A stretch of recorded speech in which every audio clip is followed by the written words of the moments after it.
Santapan Harian Rabu 28 September 2022.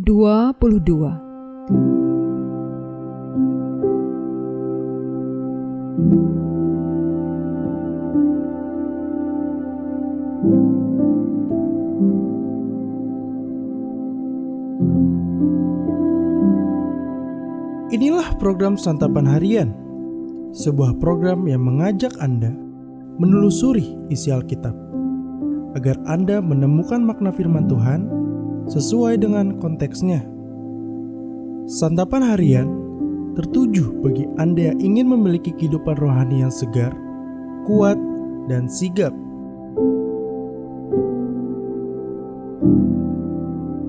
Hari ini kita akan membaca Wahyu pasalnya yang ke-11, ayatnya yang ke-15 hingga ayatnya yang ke-19.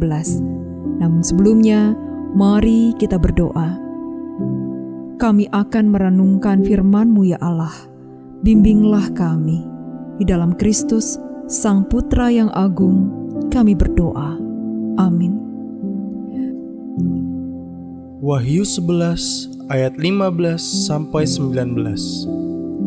Lalu malaikat yang ketujuh meniup sangkakalanya, dan terdengarlah suara-suara nyaring di dalam sorga, katanya, pemerintahan atas dunia dipegang oleh Tuhan kita, dan Dia yang diurapinya, dan Ia akan memerintah sebagai Raja sampai selama-lamanya. Dan ke-24 tua-tua yang duduk di hadapan Allah di atas tahta mereka, tersungkur dan menyembah Allah sambil berkata, kami mengucap syukur kepadamu, ya Tuhan Allah yang Maha Kuasa, yang ada dan yang sudah ada, karena Engkau telah memangku kuasa-Mu yang besar dan telah mulai memerintah sebagai Raja, dan semua bangsa telah marah. Tetapi amarah-Mu telah datang dan saat bagi orang-orang mati untuk dihukum dan untuk memberi upah kepada hamba-hamba-Mu, nabi-nabi dan orang-orang kudus, dan kepada mereka yang takut akan nama-Mu, kepada orang-orang kecil dan orang-orang besar, dan untuk membinasakan barang siapa yang membinasakan bumi. Maka terbukalah bait suci Allah yang di sorga, dan kelihatanlah tabut perjanjiannya di dalam bait suci itu, dan terjadilah kilat dan deru guruh dan gempa bumi dan hujan es lebat.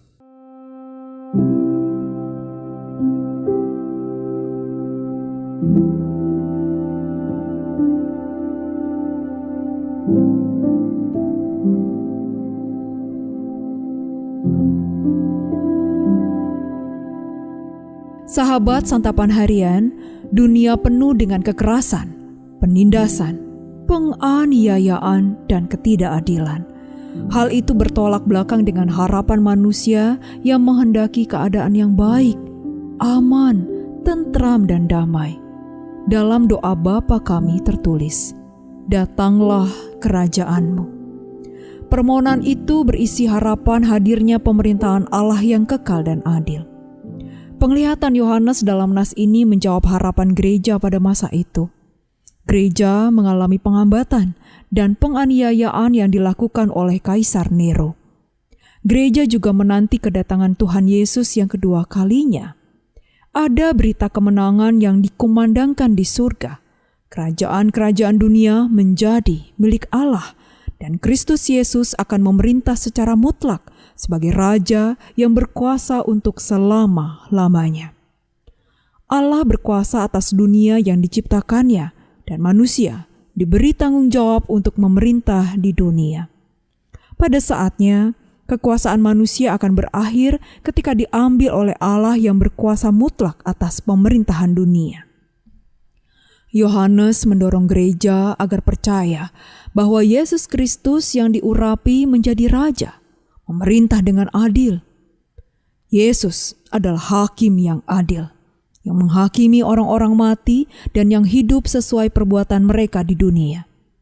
Dalam keadilannya, Ia memberikan upah kepada hamba-hambanya, nabi-nabi, orang-orang kudus, mereka yang takut akan nama-Nya, orang-orang kecil dan orang-orang besar. Ia akan menghukum orang-orang yang membinasakan bumi. Segala ketidakadilan di dunia pasti berakhir, karena Dia yang adil akan datang memerintah dunia miliknya ini. Karena itu, berbuatlah adil, benar, setia dan taat. Ingatlah bahwa Dia yang adil akan datang. Memang tak bisa dipungkiri, bisa saja ada ketidakadilan dalam kepemimpinan yang menyebabkan kesedihan pada mereka yang dipimpin. Segala ketidakadilan harus dipertanggungjawabkan kepada Allah yang adil. Jadi, mohonlah kepada Tuhan agar kita mampu berlaku adil kepada sesama, mulai dari keluarga hingga ke lingkungan kerja kita. Mari kita berdoa. Ya Bapa, dalam nama Yesus, tolonglah kami untuk berlaku adil kepada sesama dan semua orang yang Kau hadirkan dalam kehidupan kami. Dalam nama-Mu, Yesus Kristus, kami memohon. Amin.